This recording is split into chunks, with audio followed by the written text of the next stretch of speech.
It started with a video he never meant to watch. He had been scrolling through his phone late one night, the kind of aimless scrolling you do when you're tired but can't sleep, when a short clip appeared in his feed. It was nothing special, just a father and a young son kicking a ball around in a garden, the boy laughing every time he missed, the father patiently rolling it back.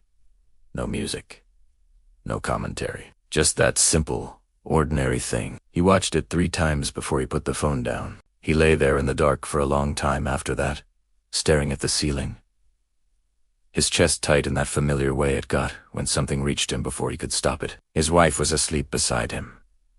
The house was completely still, and in that stillness, his father came back to him so clearly it almost took his breath away. Not as a memory you reach for, more like the kind that finds you. He could hear the whistle from the front door. He could feel the weight of the ball in his 5-year-old arms. He could hear his father's laugh, that deep, stomach laugh, and the words, "Hold it like you mean it." He pressed his eyes shut and told himself to go to sleep. But something had shifted, something small and quiet, like a door somewhere inside him that had been shut for a long time had moved. Not opened, just moved. He noticed it the next morning when he walked past the corner of the room and paused for just a second before continuing to the kitchen. He had not paused there in months. He had trained himself to walk past without looking. But that morning he paused. He didn't touch the jacket. He just stood there for a moment, then carried on. The weeks after that were strange. He couldn't explain it to anyone, and he didn't try. But the grief that he had been carrying so carefully, so quietly, so completely alone, it started doing something different. Before, it had been like a weight he had learned to carry without showing. Now, it felt more restless, like it was looking for somewhere to go. His son noticed something was different before he did. The boy was 7, young enough to say exactly what he observed without worrying whether it was the right thing to say. One evening at dinner, he looked up and asked, completely out of nowhere, "Dad, how come you never play anymore?" The table went quiet. His wife looked at her plate. He looked at his son, at those honest, curious eyes that expected a real answer. And for a moment, he had absolutely nothing. "I just needed a break," he said finally. His son nodded and went back to his food, satisfied with that. Children often are, but the question stayed in the room long after dinner was over. It followed him to the sink while he washed up. It followed him down the hall. It was still there when he sat on the edge of the bed that night, hands on his knees, looking at nothing. A break. That's what he had called it, but it had been over a year. 3 nights later, he couldn't sleep again. This time he didn't pick up his phone. He just lay there until the restlessness got too loud to ignore, and then he got up quietly, careful not to wake his wife, and walked down the hall in the dark. He didn't turn on the lights.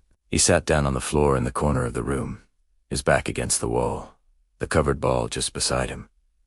He didn't pull the jacket off. He didn't reach for it. He just sat there in the dark the way you sometimes sit somewhere familiar when you don't know what else to do. And then, without any warning, without any build-up, he broke. Not the way people break in films, loudly, dramatically, with music underneath it. He broke the way real people do, quietly, suddenly, all at once. His breath caught first, then his shoulders dropped, and then he was crying in a way he had not cried since the funeral, maybe not even then. It came from somewhere very deep, the kind of crying that has been waiting a long time and finally finds its way out, whether you're ready or not. He cried for his father, for every match his father would never watch, for every goal he would never hear about, for the phone calls that no longer existed, the ones where his father would analyze what he did wrong with the kind of confidence that only came from love. He cried for Sunday mornings and muddy fields and a laugh that filled the room. He cried for the boy who had once run across wet grass with his shoes half on, just to get to his father faster. And then he cried for himself, for the year he had spent pretending to be fine, for all the times someone had asked and he had said, "I'm okay," and meant none of it, for the way he had turned grief into silence, and silence into distance. From football, from people, from parts of himself, he had simply stopped visiting. He didn't know how long he sat there, long enough that the floor got cold, long enough that the crying eventually slowed to something quieter, something almost peaceful, the way a storm sometimes settles into soft rain before it stops entirely. At some point he realized his hand was resting on the jacket.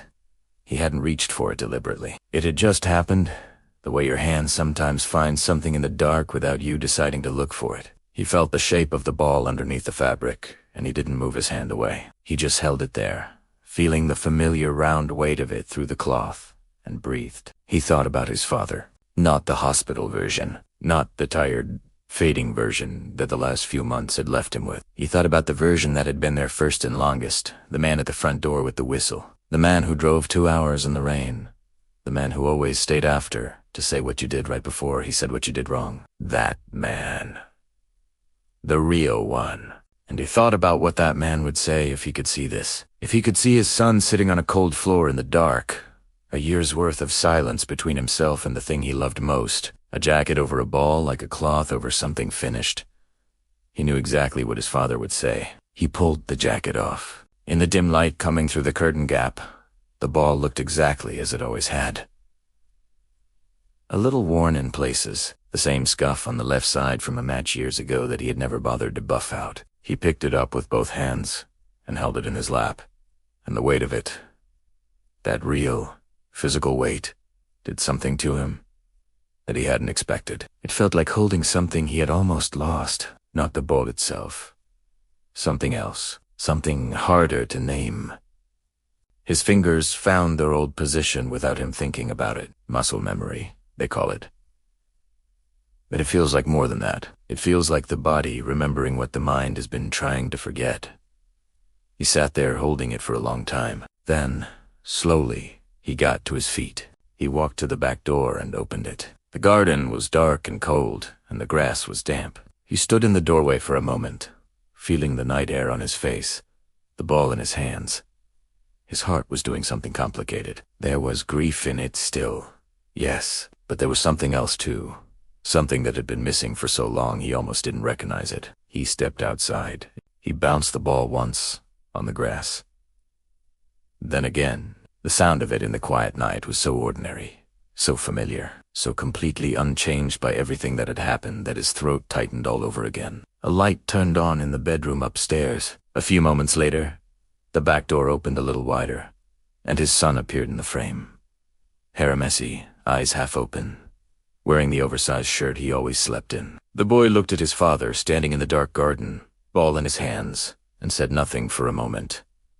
Then, very quietly, "Dad." He turned around. He looked at his son in the doorway, at the small, sleepy face, at the eyes that had asked him an honest question at dinner 3 nights ago and were now asking another one without any words at all. He held out the ball. His son looked at it, then looked at him. And then, still half asleep, the boy stepped out into the cold, dark garden in his bare feet. What happened next, whether he played, whether he stopped, whether the tears came again, or whether something lighter took their place, that part belongs only to them. But the jacket was on the floor, and the ball was no longer in the corner.